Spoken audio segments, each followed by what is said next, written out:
Maude Matisse est numéro 1 mondial de trail. Le trail, c'est sympa, mais la route, c'est pas mal aussi. Dans quelques jours, elle participera au marathon de Zurich. Objectif, moins de 2 heures, 29 minutes, 30 secondes. Qualification directe aux championnats du monde qui se dérouleront fin juillet à Eugene, aux USA. 2h29, soit 1 minute de moins que son meilleur chrono réalisé en 2020 à Séville. 2h30 et 41 secondes. 1 minute, c'est peu et c'est beaucoup à la fois. Est-ce que Maude réussira? Bien entendu, on ne sait pas. Mais un test d'effort qu'on vient de réaliser, donc 15 jours avant l'épreuve, nous donne quelques indications. En avant le test, en avant la performance, en avant avec Maude.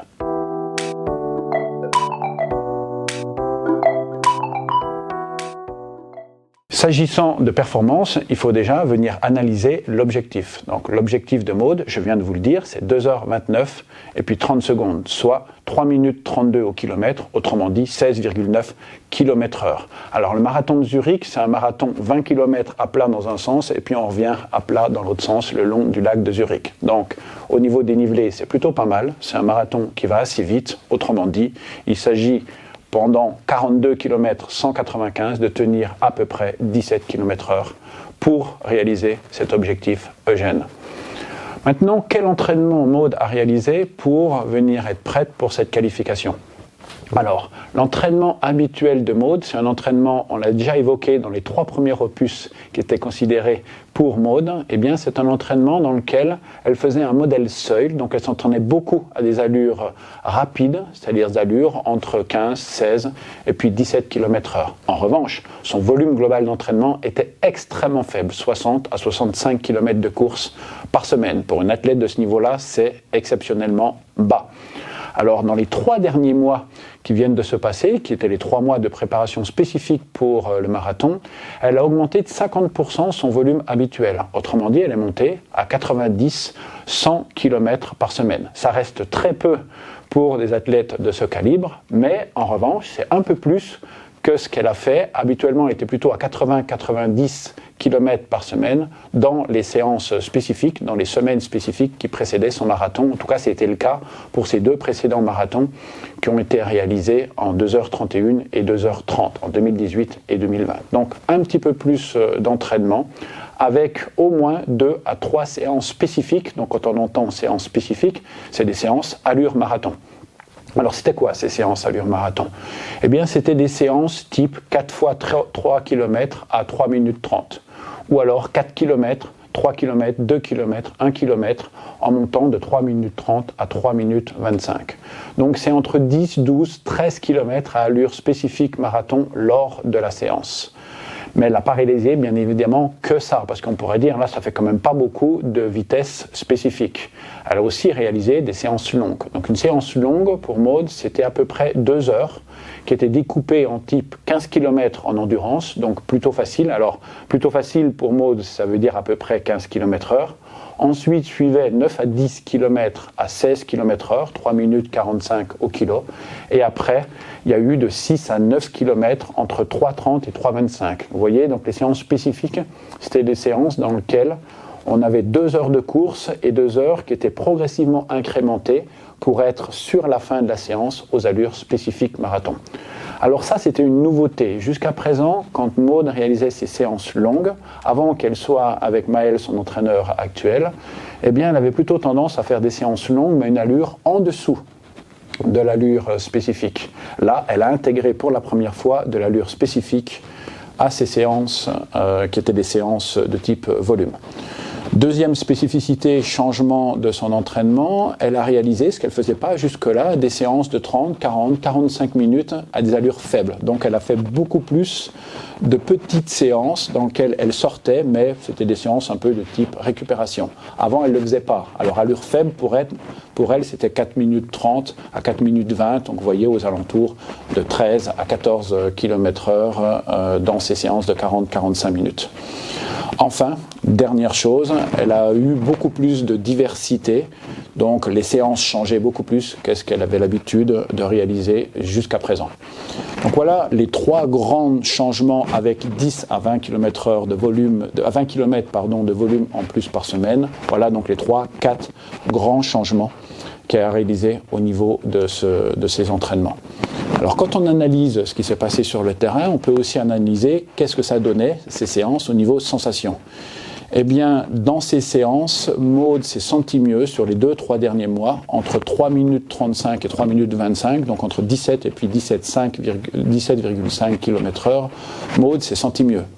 Dit autrement, et ça, on va voir combien c'est un critère essentiel, sur ces séances qui sont les séances clés sur le terrain, Maud va un peu plus vite, 3-4 secondes au kilomètre plus rapide et se sent mieux. Alors pourquoi c'est le critère essentiel? Parce qu'on sait que sur tous les critères de performance que vous pouvez analyser, eh bien le critère essentiel qui va estimer si vous allez faire une performance sur le terrain, eh bien c'est d'autres performances que vous allez réaliser juste avant. Et les autres performances réalisées juste avant, là, eh bien c'est ces séances clés. Donc voilà, pour ça, hein, vous pouvez vous référer à Tim Noakes et puis à d'autres chercheurs qui montraient que plus un critère est spécifique, plus il prédit la performance à venir. Donc, sur la base de cette analyse des performances réalisées sur le terrain, donc de ces séances clés, on peut donner un point positif pour la performance à venir de Maud. Maintenant, rentrons dans les analyses du test VMA, test progressif de course, qu'elle vient de réaliser. Alors, toutes les analyses, là, je vais vous les donner en rapport au test qu'elle avait réalisé fin décembre, donc 3 mois avant. Hein. On est bien d'accord, on est en train de parler de 12 à 14 semaines d'entraînement spécifique au marathon, et puis on compare le test pré et puis le test post. Le test, je vous le rappelle, consiste à partir d'allure lente et puis à incrémenter de 0,5 km/h toutes les minutes jusqu'au moment où l'athlète s'arrête.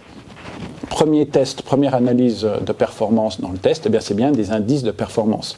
Les 2 grands indices de performance qu'on vient retirer d'un test progressif de course, le premier c'est la vitesse à laquelle vous vous êtes arrêté, on appelle ça la vitesse maximale aérobie, et le deuxième c'est une vitesse qu'on appelle seuil. Alors parlons déjà de cette VMA.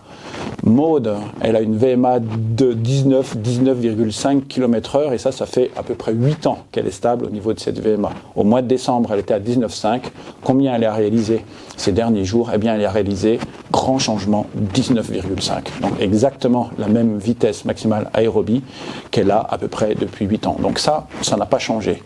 Alors, petit bémol tout de même, Maud est tombée malade, en fait 3 jours avant de réaliser le test. Elle a eu un petit rhume, mais qui a suffi à la mettre un petit peu plus KO, à avoir les muscles qui tiraient un petit peu plus, et puis à louper sa dernière séance spécifique sur le terrain, liée à ce petit rhume.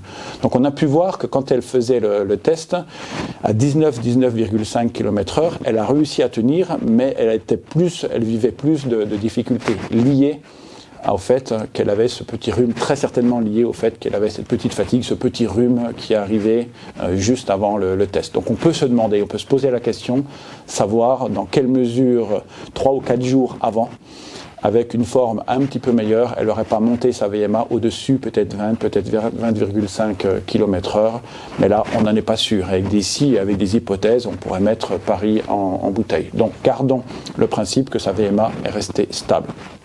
Critère numéro 2 de performance issu du test, le seuil qu'on appelle le seuil 2 ou seuil anaérobie.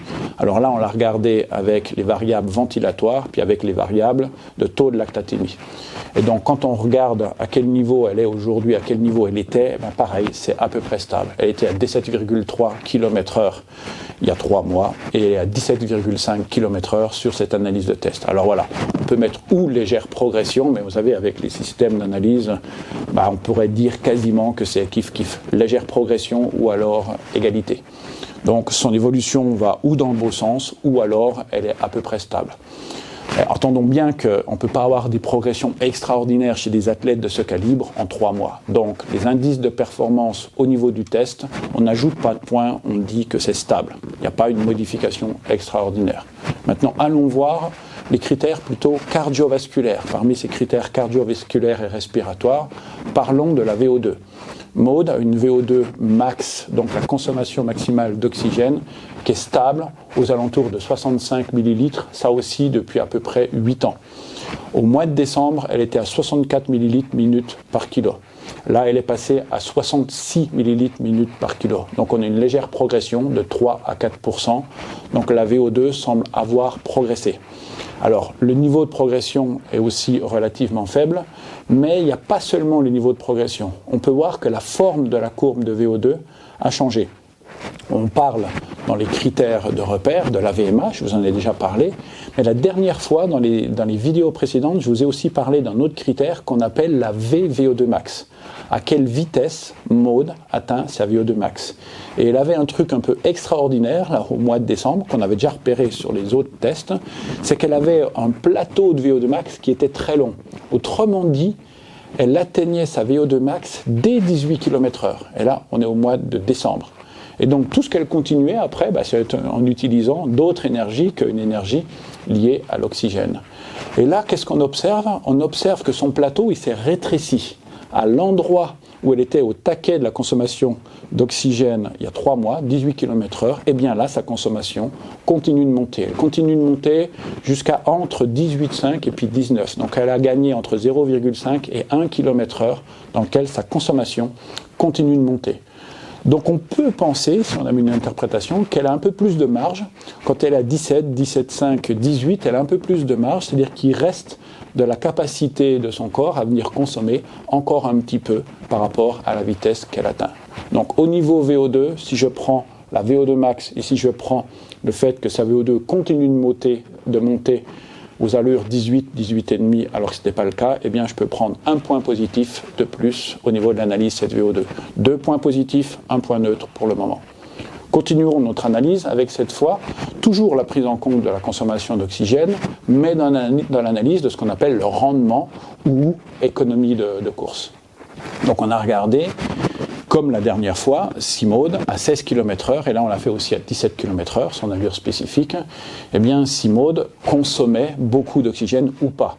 Vous savez qu'habituellement, plus on est à haut niveau, plus on est capable de produire une distance, de courir sur une distance en consommant moins. On parle de millilitres d'oxygène par minute et puis par kilomètre. À 16 km/h au mois de décembre, Maud consommait 190 ml d'oxygène par minute et par kilomètre.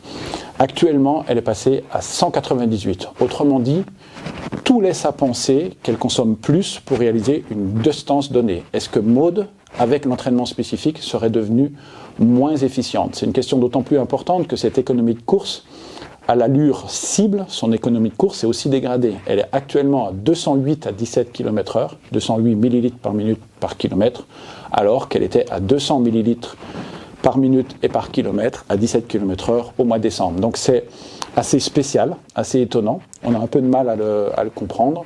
Le fait qu'elle s'entraînait plus spécifiquement, elle est mieux à cette allure et pour autant, elle consomme plus d'oxygène. Alors, première interprétation, elle est réellement devenue moins efficiente. Deuxième interprétation, eh bien, on arrive à la limite de nos capacités à interpréter ce qui se passe sur le terrain avec les éléments physiologiques.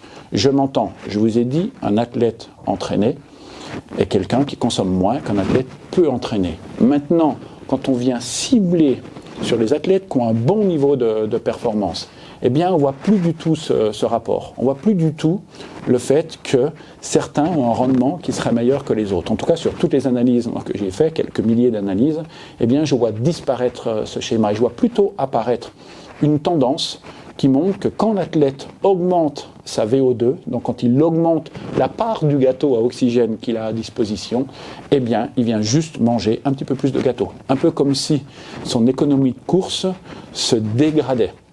Voilà, dit autrement, le corps est plus riche et donc il consomme un petit peu plus. Et remarquez que le niveau de la consommation est à peu près proportionnel au niveau d'augmentation de sa VO2 max. Donc on voit en fait 2 courbes, vous avez devant les yeux, la courbe de décembre et puis la courbe actuelle. Et on voit que la courbe actuelle, eh bien, elle est simplement au-dessus sur l'ensemble des éléments de vitesse que la courbe du mois de décembre. Comme la manière de calculer le rendement, eh bien, c'est de regarder à chaque vitesse combien de consommation d'oxygène il est consommé, est prise par l'athlète. Eh bien, on arrive au fait qu'elle est moins performante au niveau du rendement. Mais comprenez bien qu'on commence à être dans l'ordre de la tautologie, parce que je prends un athlète qui fait 2h30 et puis je lui fais améliorer, alors qu'elle fait 2h30, on lui fait améliorer sa VO2 max, eh bien nécessairement, il y a une tendance à utiliser un petit peu plus de ce que j'ai.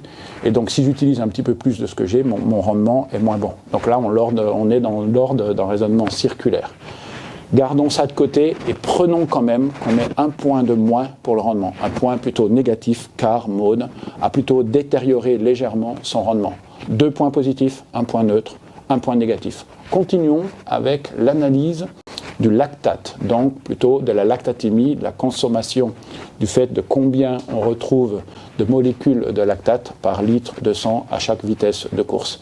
Vous savez qu'habituellement, après un entraînement d'endurance, on considère qu'à chaque vitesse, plus la lactatémie est basse, plus ça signifie que l'athlète est capable d'économiser ses sucres, ou plus exactement, de prendre le sucre, de lui faire passer la glycolyse anaérobie, puis après, de consommer complètement dans la partie mitochondriale, donc dans la partie aérobie, de consommer complètement son sucre, et donc là, il n'y a pas de production de lactate. Et donc, à quel endroit on est pour Maud? Eh bien, on observe que jusqu'à son allure spécifique, donc qui est le 17 km/h, elle est exactement au niveau du mois de décembre. À 17 km/h, elle est à 2,9, elle était à 2,7. Le kilomètre avant, elle est exactement au niveau où elle était. Donc, on est exactement dans les mêmes eaux que ce qu'on était au mois de décembre. Ni amélioration, ni détérioration. En revanche, quand on dépasse le 17,5 km/h, donc ces allures spécifiques de course pour aller chercher 18, 19, 19,5, eh bien on observe là que Maud produit plus de lactate et pas moins. Par exemple, à la VMA, 1 minute après l'arrêt de son exercice, eh bien elle avait 10,7 millimol de lactate contre 7,2 au mois de décembre. 3 minutes après l'effort, elle est à 12,2 alors qu'elle était aux alentours de 8,4 au mois de décembre. Alors on pourrait se dire, c'est pas cool, son corps produit plus de lactate. Sauf que elle produit exactement le même niveau de lactate jusqu'aux allures spécifiques, et si on demande un effort plus important, le muscle continue de répondre. Donc vous pouvez avoir une interprétation qui est une interprétation plutôt positive. Le cerveau envoie l'ordre d'activation du muscle, et un muscle dans la partie périphérique du corps qui n'est pas fatigué répond « Ok, je suis là », s'active de manière assez dynamique et le lactate monte. Il y a eu plusieurs publications qui montraient que chez des athlètes fatigués, le taux de lactate diminuait en fin d'effort parce que le muscle n'en pouvait plus. Donc on peut plutôt amener une interprétation sur le fait que les muscles de Maud ne sont pas fatigués, la partie contractile fonctionne bien et donc la lactatémie qui augmente post-effort, donc au moment où je suis dans les allures les plus importantes, serait plutôt positive. Ça laisse à penser qu'elle est en forme au niveau périphérique, que ses muscles ne sont pas fatigués. Si on accepte cette interprétation, on rajoute un point positif pour la performance. Donc on est à 3 points positifs pour la performance, 1 point neutre et 1 point négatif. Maintenant, continuons cette fois non plus sur le métabolisme anaérobie, mais sur la partie continue aérobie à travers la fréquence cardiaque. Et là, attention, changement radical.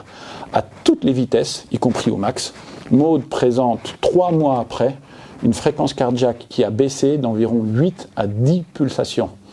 Alors, 10 pulsations de moins à 16 km/h, à 15 km/h, c'est plutôt le signe d'une bonne adaptation cardiovasculaire à l'effort. Voilà. Quand la fréquence cardiaque absolue est moins importante après un entraînement à une vitesse absolue donnée, par exemple au seuil, elle est à 165, 166 contre 173 en décembre, au seuil 1, elle est à 134 contre 143 au mois de décembre, eh bien on peut plutôt interpréter que le cœur, le système cardiovasculaire a un peu grossi, c'est-à-dire il s'est mis dans un système dans lequel on peut estimer que le volume de sang a augmenté, peut-être que le volume d'éjection systolique a augmenté, et donc pour produire le même débit cardiaque, le cœur n'a pas besoin de venir se contracter plus souvent, il se contracte même moins souvent, signe du fait qu'on a une amélioration qui s'est produite dans le système cardiovasculaire. Cette hypothèse d'une amélioration au niveau cardiovasculaire, elle est encore plus probable quand on regarde la récupération cardiaque de Maud. Et là, c'est carrément impressionnant. Alors que Maud a tout donné sur ce test, 1 minute après les règles de l'effort, son cœur est redescendu en dessous de 100 pulsations. Autrement dit, elle a récupéré 80 pulsations en 1 minute. Et plus impressionnant encore, après 1 minute 15, elle a récupéré 100 pulsations par minute. Le plus élevé que j'avais vu jusque-là, c'était déjà elle. Je l'avais vu 2 ou 3 athlètes de ce type-là, et c'était 70 pulsations en 1 minute. Donc perso, j'ai jamais vu ça. Voilà. 3 mois avant, sa récupération elle était déjà bonne, puisqu'elle avait récupéré 69 pulsations en 1 minute, puis 70 en 1 minute 15. Mais là, récupérer entre 80 et 100 pulsations en 1 minute à 1 minute 15, c'est encore le signe que son système cardiovasculaire se serait amélioré. Donc on pourrait rajouter un point de plus au niveau de la fréquence cardiaque parce qu'elle a baissé à chaque niveau d'effort. Donc on est à 4 points en positif, 1 point en négatif, 1 point en neutre. Je ne pense pas me tromper, c'est 4 ou c'est 5, mais je pense que je suis à 4. Voilà, moins de battements, pour autant de débit cardiaque, signe d'une amélioration. Mais attention quand même, parce que ce type d'adaptation cardiovasculaire, eh bien on la retrouve à l'identique en situation de fatigue. On appelle ça une fatigue parasympathique. Le système nerveux commence à dire qu'il est fatigué, il se met en down, et quand il se met en down, le cœur n'arrive plus à monter.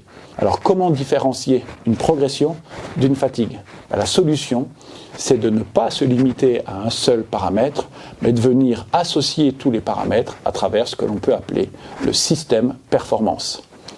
Alors, si je reprends l'ensemble des points que je viens de vous donner, eh bien, j'ai bien 5, non pas 4, mais j'ai bien 5 points en positif pour Maud. Je les récapitule. Les séances clés sont faites plus rapides.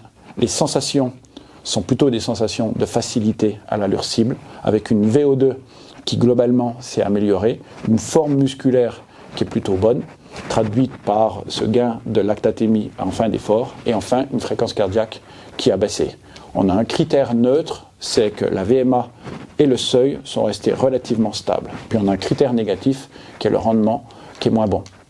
Dès qu'on a sur une analyse de terrain les perfs qui sont meilleurs, avec des sensations qui sont bonnes, puis une fréquence cardiaque qui est diminuée, on peut quand même penser que les feux sont ouverts. Donc 15 jours avant, maintenant, il s'agit de s'assurer que le sommeil est bon, que les sensations sont bonnes, qu'on est bien sûr toujours à la limite de la fatigue, mais que ce sont que des petits éléments de fatigue, et donc que les éléments d'adaptation fonctionnelle du corps dominent. Reste le tapering, cette partie maintenant de récupération.